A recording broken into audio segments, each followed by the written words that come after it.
प्रिय मित्र, हाणे अहीं रोमन जो 8मो अध्याय ने 8 ने 9મી कलम नेरींदा तो 9મી कलम चए थी कि जो आमे ईश्वर जो आत्मा वसंदो वे तो अहीं मानवी स्वभाव प्रमाणे न पण आत्मा प्रमाणे जीवो था। जे वटे ख्रिस्त जो आत्मा नाहे वो ख्रिस्त जो नाहे। मित्र, जोको अगाऊ पाप संबंधी जो संत पाउल जो विचार सुणीने हिन सच्ची गाल कार्यक्रम सुने जो कदाच बंद क्यों नो वो कितरे वडे आशीर्वादनु वंचित रही विया हूंदा। हाँ, अहीं ईसु जो स्वीकार क्यों आयो, अहीं जो विश्वासी आयो तो आमे ईश्वर जो आत्मा वसे तो कोरो अहीं कोई वधु अनुभव जी वाट नेरी रहा आयो। जो अहीं आजे उद्धार ला ख्रिस्ते उद्धार विश्वास रखियो आयो, सच्चो विश्वास रखियो आयो ने उन्हीं जो आजे प्रभु तरीके स्वीकार क्यों आयो तो पवित्र आत्मा आजे जीवन में आयो जाए। पा जानो था कि पवित्र आत्मा पामे कम करे तो कारण कि प्रभु यीशु पिंड पाके अड़ो वचन दिनो आयो कि जडे पवित्र आत्मा पामे कम करे तो तडे ज पा विश्वास करी सको था कि यीशु ख्रिस्त प्रभु आई ने उन्हीं मार्फते पाके अनंत जीवन मिले तो यीशु ते विश्वास करींदल के यीशु मार्गदर्शन दिए था ने इन प्रमाणे विश्वासी कम करी सके तो। मित्र, आजा रोज जा सवाल ने प्रार्थना में आके जरूर पवित्र आत्मा जी मदद मिलती होंगी। ईश्वर जी इच्छा प्रमाणे जीवो में उन्हीं जी सेवा करेला शक्तिमान थींदा ने ईश्वर जो राज्य वधारे में ख्रिस्त जी समाज मंडली बधे जे कम में अहीं भागीदार थींदा। मात्र हकीकत उहा है कि यीशु ते विश्वास करींदल जी साबिती उहा है कि उन्हीं में पवित्र आत्मा वसे तो। संत पाउल एफेसस में पहली बार वने तो तडे वो होते विश्वास करींदल जी ही ओळख ही निशानी नेरियो न। तेला पाउल उन्हीं के पूछे तो कि जडे अहीं विश्वास क्यों तडे आके पवित्र आत्मा मिलियो वो पाउल जी गाल समझी सकिया न। तेला पाउल उन्हीं के पूछे तो अहीं कंहिंजे नामे बाप्तिस्मा पाम्या। पाउल उन्हीं के जणाए कि योहान जो बाप्तिस्मा त पाप जे पछतावे जो बाप्तिस्मा वो ख्रिस्त पर जे विश्वास जो बाप्तिस्मा न वो। पोइ पाउल उन्हीं के यीशु ख्रिस्त विषय उपदेश दिने ने उन्हीं यीशु ख्रिस्त जो स्वीकार क्यों ने उन्हीं जे नामे जल संस्कार पाम्या। कोरिंथी जी मंडली जा देह वासना में जीवे वारे लोग के पण संत पाउल चेता कोरो अहीं जाणो नता कि आजो शरीर ईश्वर जो मंदिर है ने अहीं आ पंजा नयो अहीं यीशु ख्रिस्त ते विश्वास कर्यो ने उन्हीं जे नामे बाप्तिस्मा जो जल संस्कार गिनो। तडे यीशु जो पवित्र आत्मा आमे रेला अचींदो ने आजो शरीर ईश्वर जो मंदिर बनी वने तो। विश्वासी व्यक्ति नवो सर्जन है। सवाल उहा है कि कोरो अहीं यीशु ख्रिस्त ते प्रेम कर्यो था, उन्हीं जी सेवा करेला मंगो था कि पोइ अहीं ईश्वर सामे थिया आयो। हाणे रोमन 8मो अध्याय ने 10મી कलम नेरियो पाउल चेता कि पां जडे ख्रिस्त में आयूं तडे एतरे ख्रिस्त बेरा सरखा आयूं। तडे ख्रिस्त जे मरण सामे पा मरण पाम्या हुआ। पाके मरण पामेला नरीने यीशु के पांजा शरीर सौंपेजा आई। संत पाउल चई सके था कि आऊं ख्रिस्त बेरो क्रूस ते जोड़ायेलो आहियां त पण आऊं जीवां तो पण आऊं न पण मूं में ख्रिस्त जीवे था ने हिन जीवन में जेको हेवर मुझे शरीर में जीवां तो ऊ ईश्वर पुत्र यीशु ख्रिस्त पर जे विश्वास से जीवां तो जेको मूंखे प्रेम के ने मूला पंहिंजो जीव ॾिनो। गलाती 2:20 प्रमाणे कोलिसिया के पत्र लिखंदे संत पाउल जणाइए था कि ही खासो ने महिमावंत रहस्यमय सत्य है सजी मानव जात ला है। ही रहस्यमय सत्य ही है कि आमे ख्रिस्त आहे। इन जो अर्थ अहिड़ो थिए कि अहीं ईश्वर जे महिमा जो भागीदार बनदा। जो कंहिंखे पिंड में यीशु ख्रिस्त आहे कि न इन जी ख़ातिरी न वे तो ख्रिस्त यीशु इनके आमंत्रण ॾिए था।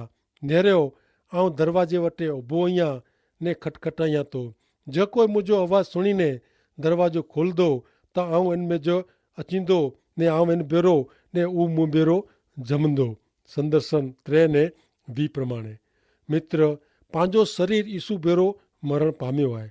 हरेक विश्वासी ही हकीकत ध्यान में रखीने पंहिंजो जीवन ईश्वर जे आत्मा के सौंपे जी ज़रूर आहे। हाणे नेरियो पाके 11મી कलम में कहिड़ो वचन ॾिने में आयो आहे।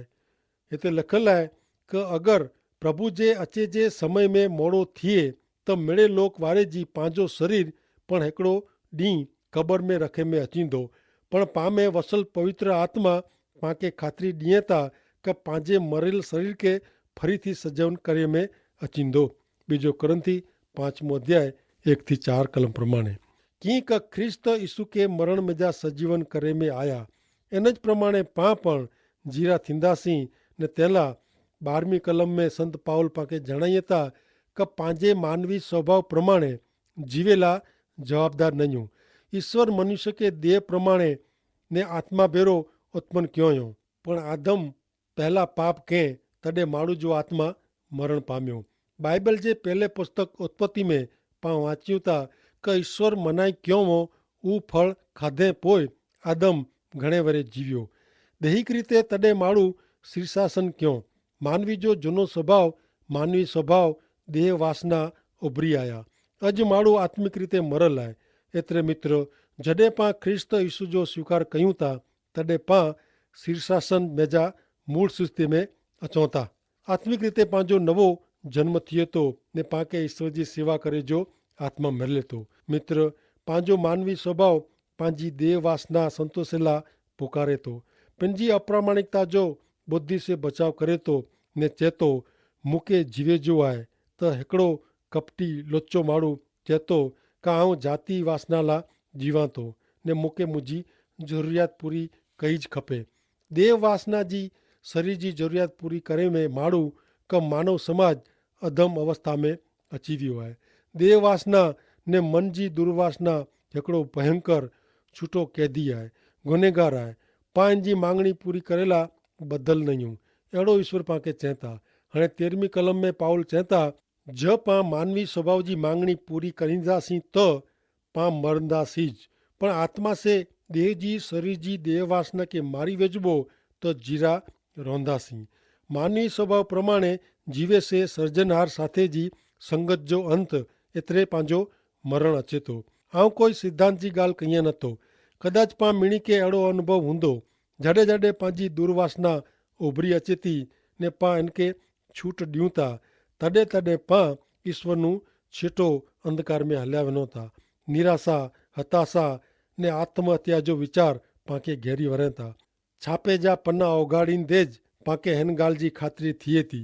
पांखे अहिड़ी परिस्थिति में संगत में सत्संग में भाग गिने जो, प्रभु मंदिर में वञे जो, शास्त्र अभ्यास करे जो, प्रार्थना करे जो मन ज थिए नथो। कीअं का पंहिंजो मन ईश्वर विरुद्ध थिए थो। पण અહીં आत्मा से पापी कम के मारी वेझो। पापी कम के शरीर ने मन जी दुर्वासना के मारी वेझ जो कम पंहिंजी शक्ति ॿार जो आहे। उता आत्मा से ज थी सके थो।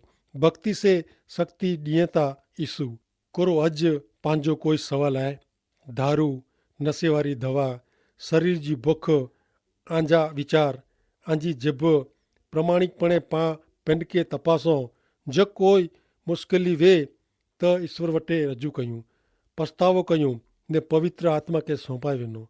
जो ऐं हक़ीक़त में ऐं आंजा सवाल पवित्र आत्मा वटे खणी अचींदा त आके डॉक्टर वटे वञिणो नहीं पए।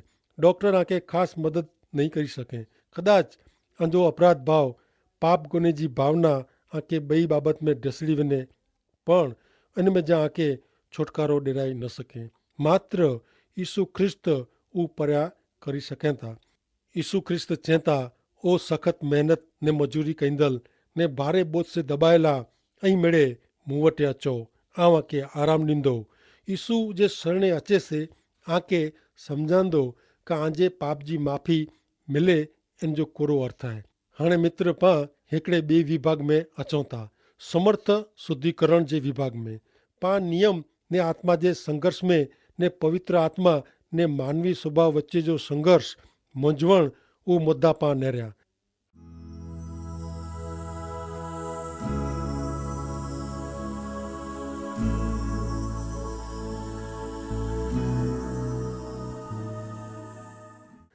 हाणे पां 8वें अध्याय जी 4-17 कलम में नवो माण्हू ईश्वर जे बालक विषय वीचारींदासीं। 14वीं कलम में जणाई था कि जेको ईश्वर जे आत्मा से हले था उहो ईश्वर जा संतान आहिनि। ईश्वर पांखे पंहिंजा संतान लिखिए था।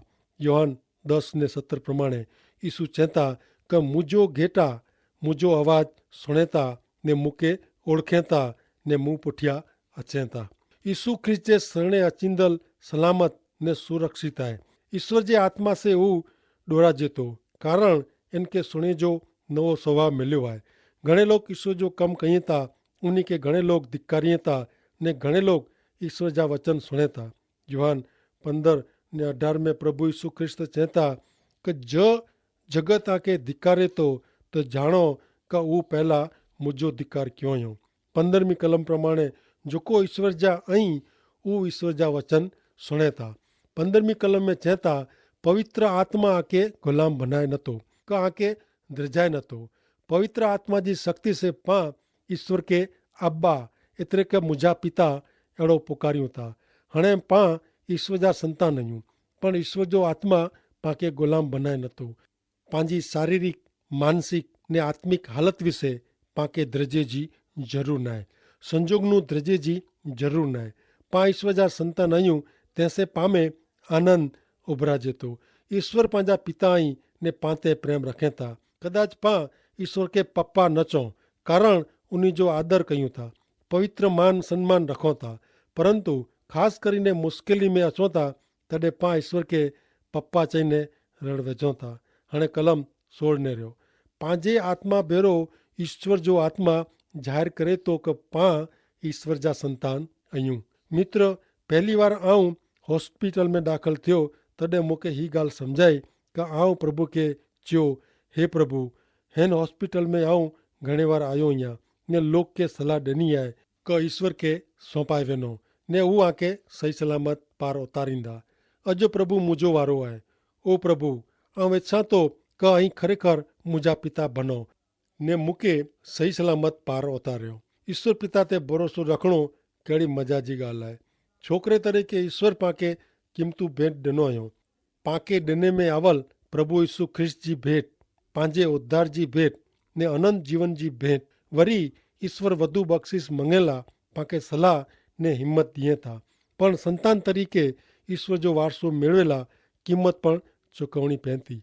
संत पाउल 17वीं कलम में वो सम्झाइए था, नेरो 17वीं कलम हिते लिखियलु आहे कि पां ख्रिस्त जे ॾुख में भागीदार थियूं त उन्ही जे महिमा में भागीदार थींदासीं। यीशु ख्रिस्त ते विश्वास करींदल घणे भाउ भेण पंहिंजे विश्वास लाइ ॾुख भोगवणा पिया आहिनि। पहली सदी में संत पाउल पंहिंजे बदलाण पहला विश्वासियों के हैरान करेला रजा ॻणे में। उपरांत रोम में भयंकर आग फाटी निकिरई तॾहिं इन लाइ विश्वासियों के जवाबदार ठहिराईने उन्हनि जी भयंकर सतावणी करे में आई हुई। हा, ईश्वर जा वचन पण चएता जंहिंखे ईश्वर पसंदि कईं था उन्ही के सिखायला तालीम ॾिनेला हू शिक्षा कईं था ने सोटी पण मारिए था। हिब्रू 12:6 प्रमाणे घणे देश में विश्वासियों जी सतावणी करे में अचींदी हुई, पण संत पाउल चएता थी जेको जीते था इनके अविनाशी मुगट मिले थो, जेकी जीते वारा पां न पण पां में रहेलो पवित्र आत्मा आहे। हाणे मित्र, पां रोमन जे पत्र जे हिकिड़े घणे ख़ासे विभाग में प्रवेशो था। मात्र पंहिंजा दैहिक भौतिक शरीर ज न पण पां जेको पृथ्वी ते रहंता उन भेरो पंहिंजो सॼो जगत पण छुटकारो मेળવે वारो आहे। पां हिकिड़े नए जगत में अचींदासीं। पंहिंजो कहिड़ो ख़ासो भविष्य ने ओहो भाग्य मुंहिंजो ने आंजो यीशु ख्रिस्त ते विश्वास करींदल मिणी जो उहो ईश्वर जी योजना ने आशा आहे। हिन मुंझवण से भरल भ्रष्ट थियली प्रसूता जी वेदना पीड़ा से ॾुखी थींदल पृथ्वी जे बदिले नई ख़ासी पाप वग़ैरह जी पृथ्वी। हिकिड़ो भाउ मूंखे चए कि प्रभु यीशु ख्रिस्त जे बलिदान में साझापणो आहे। आऊं उन्ही खे चयो, आऊं पण अहिड़ो मञा थो। यीशु ख्रिस्त जे बलिदान में मात्र साझापणो ज न पण नवो शरीर ने नवो जगत पण आहे। इन जी आशा में आऊं जीवां थो जेकी उहो मेड़े हेवरता न आहे। हाणे नेरियो 18 अध्याय 18 थी 19 कलम। हेवर पां जेको ॾोख सन कयूं था इन भेरो पाके प्रगट थींदल महिमा जी सरखामणी करी सघाजे न। ईश्वर पंहिंजे छोकिरे खे प्रगट कईं तंहिंला सॼी पृथ्वी वाट नेरे थी। नेरियो मित्र, कहिड़ो ही वचन आहे। सॼी सृष्टि ईश्वर जे संतान खे प्रगट थिए जी वाट नेरे थी। पां जेको ईश्वर में आहियूं उन्ही जो कहिड़ो ख़ासो भाग्य आहे। जॾहिं ईश्वर जे संतान जो ही पापी देह जो आवरण गिनी गिने में अचींदो तॾहिं पृथ्वी पण पंहिंजो आवरण कढी वेचंदी तॾहिं कहिड़ो महिमा प्रगट थींदो। सृष्टि खे सजा तरीक़े उपयोग वग़ैरह जी करे में आवई छतां सृष्टि पिंड पण हिकिड़ो ॾींहुं दूषण फैलाईंदड़ ग़ुलामी में जा मुक्त थींदी ने ईश्वर पुत्र बेरी महिमावंत स्वतंत्रता जी भागीदार थींदी। कलम 21 प्रमाणे प्रकृति खगोलशास्त्री विज्ञानी लोग अॼु बेरा थई पृथ्वी जे प्रदूषण जी ॻाल्हि कयूं था ने पृथ्वी जो वीचार करींदड़ मेड़े चिंता में पिया आहिनि। उहो रोज़े रोज़ चेतवणी जा पुकार कयूं था पण संत पाउल 2000 वरे अगाऊ रोमन खे पत्र लखंदे जणायो हो कि सॼी सृष्टि खे सजा तरीक़े उपयोग वग़ैरह जी करे में आवई आहे। उहो हेवर दूषण फैलाइजी ग़ुलामी में आहे। कलम 22 प्रमाणे ख्रिस्त यीशु जा अनुयायी शिष्य अॼु पृथ्वी खे अहिड़ी ज भौतिक हालत में नेरिए था। पाप श्राप रोग प्रदूषण ने मौत से पीड़ाईंदड़ दुनिया अॼु सॼी दुनिया उज आशा वग़ैरह जी हालत में सोड़ायली आहे। सत्ता जातीय वासना ने धन दौलत ला दौड़ादड़ कईंदड़ हिन पृथ्वी जी मानव प्रजा अति दुख में पुगी आहे। तॾहिं यीशु ख्रिस्त जा शिष्य हिन हक़ीक़त जो स्वीकार करी द्रजे नथा कि बूंदी बाबत में पण फसाजे नथा कीअं का उन खे ईश्वर पुत्र थियला तेड़े में आया आहिनि ने हू पाप श्राप रोग मरण ने ॿई बूंदी बाबत वग़ैरह जी नवी पृथ्वी जी वाट नेरिए था। जीअं इब्राहिम ने मूसा नवे कनान जी वाट नेरियो तीअं यीशु ख्रिस्त ते विश्वास रखीने कलम रूप में मेड़वायला ईश्वर जे वारसे में भागीदार संतान नई पाप वग़ैरह जी सृष्टि जी वाट नेरी रहिया आहिनि ने यीशु बेरा हिन पृथ्वी मथां रोग ने बूंडाए परिया करे में लॻा आहिनि। कदाच उन जा प्रयत्न छापरे चढ़ीने पोकार कईंदे न ॾिसजे त पण शांति से ऊ इन दिशा में अॻियां वधी रहिया आहिनि। उहो ज महान यज्ञ आहे। महान यज्ञकार यीशु ख्रिस्त पंहिंजो यज्ञ थियो आहे। अचो पां मिड़े यीशु ख्रिस्त जा शिष्य थईने हिन वॾे यज्ञ में भिरी वञो ने ईश्वर जी ॾिनल कृपा प्रमाणे योगदान कयूं। तंहिं माटे ईश्वर पिता पाण खे सहाय करियो। आमीन।